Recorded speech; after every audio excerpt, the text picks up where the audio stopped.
Sugar back again for another Verzuz challenge review.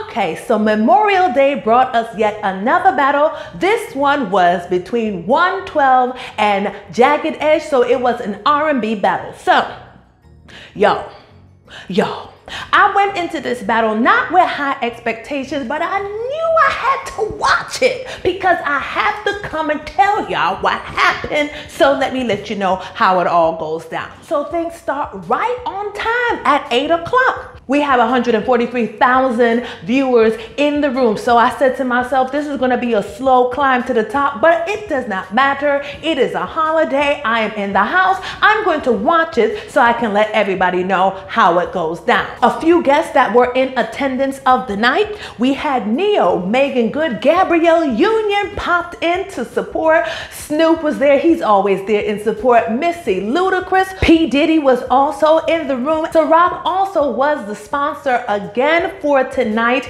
and that was fantastic. Ja Rule, where he been at all this time? Little Mo was in there. I'm like, come on, Tyrese, Tank. So all of the R&B singers and supporters were in the room supporting for the night. So that was off to a good start. Jagged Edge was first in the Verzuz TV room, and I will say that they look very nice. I'm talking about yum.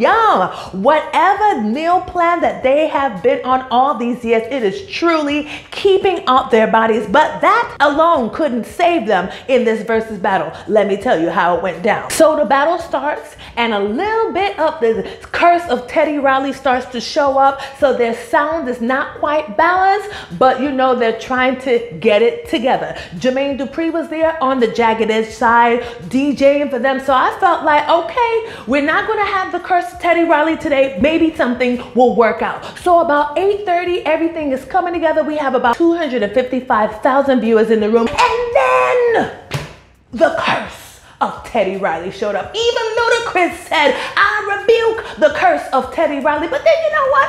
I was gonna say, we can't always blame it on the curse of Teddy Riley. There has to be something else at work. Where are the list of requirements? So then on the Jagged Edge side, whoever their technician was, he said, you know what, guys, we're about to just, before he could even finish his sentence, all 255,000 people left the room. And then Slim says, he's like, damn, everybody just left the room like that. They did. And then right about 9:03, the sound came back, and they were trying to get themselves together, and slowly the numbers climbed, but it only went up to about 191,000. And then the sound started to mess up again, and then a bunch of people left, and it came down to about 175,000. But I held on. Because I needed to see this through to the very end so I could tell you guys how this went down. So after it was over, I had a list of questions and I needed some answers. I needed to understand how these two legendary producers can let something like this go on. Who is rectifying it? After coming from Saturday's dance hall reggae sound clash with Beanie Man and Bounty Killer, you can't have your sound internet everything looking crazy. That is unacceptable. So when the battle was finished, I hopped on over to Swizz Beatz page, and him and Tim, they're like this, no words.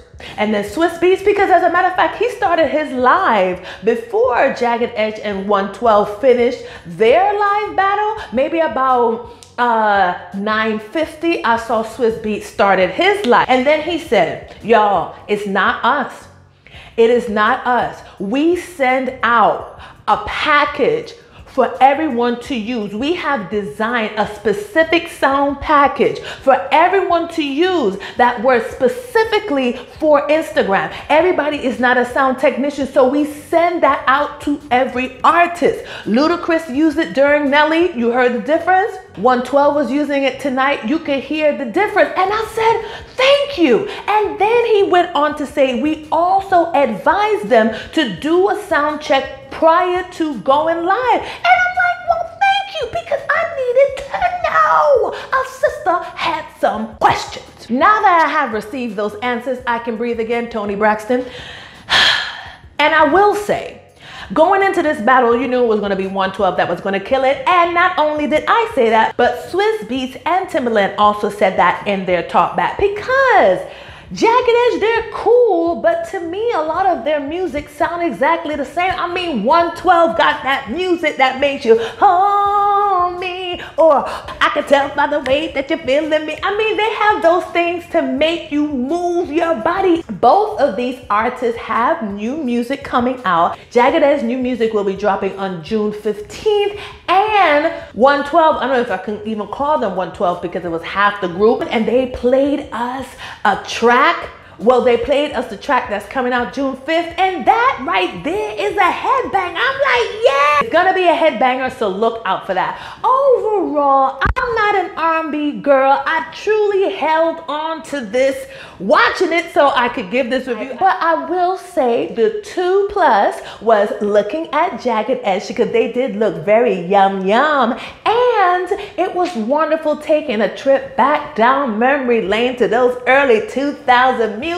I tell you what I have planned for the night is going through my 112 on my Apple Music and drinking some of this here good mini bottle of Ciroc. And that's about all Sugar has to say about that. I have no idea what could be cooking up next, but per Tim and Swizz Beatz, they said that they are going to now start enforcing that artists use the sound equipment that is sent out to them, and hail to Jesus, I'm happy about that, because I can't take any more bad sounding. We can't always blame it on the curse of Teddy Riley. It can't always be his fault. And that's about all Sugar has to say about that.